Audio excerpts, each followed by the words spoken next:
Hello, I'm Mike Vance. I'm the Director of Behavioral Health at Children's Hospital and Medical Center.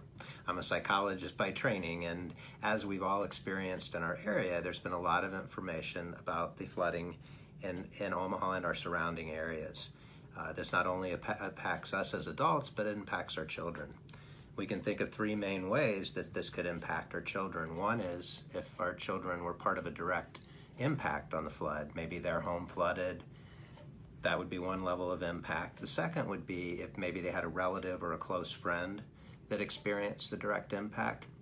And the third, which is equally important, for those of us that have been watching a lot of the media, hear things on the news and the radio, talk about it at school and in classrooms, these are all three types of exposures to a large disaster that kids may have a little challenge wrapping an understanding about it.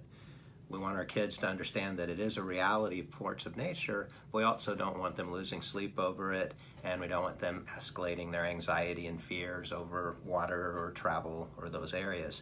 So we thought giving you a few suggestions or thoughts might be of value. As we go through any experience of a natural occurrence like this, it's very important to try to maintain routines as much as possible. Please don't underestimate the impact of small routines. Having similar foods for breakfast, having the same wake-up time, sleep time. Even if you're on a staycation in a motel or in a friend's house because you were relocated due to the damage, try to keep as many things predictable as you possibly can. Second, your children may have questions.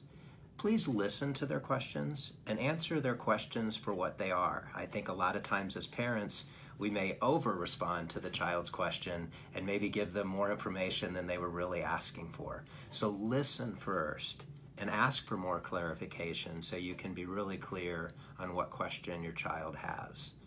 The third piece that's pretty important is kids want to feel like they can make a difference, that they're helping out in some way, that they have some level of impact. And there's a couple of ways to do this. One is if your child's old enough and can work with you on some level of volunteer effort, that would be outstanding as long as you're there as the adult and you're supervising and providing. Secondly, not all our kids, especially those that may have the bigger fears, are old enough to contribute in that way. And they also don't have their own piggy banks or money to be able to contribute.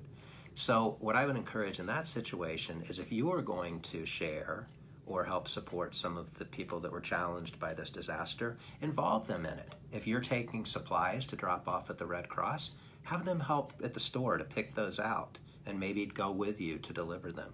If you're making a financial donation, show them and talk to them about the reason you're doing the financial donation to help others. But most of all, listen, and if you do have a child that has a really extreme response to this, talk to your school teacher, your school counselor, your family pediatrician, or you can call someone that does what I do if you think it's gotten to that level.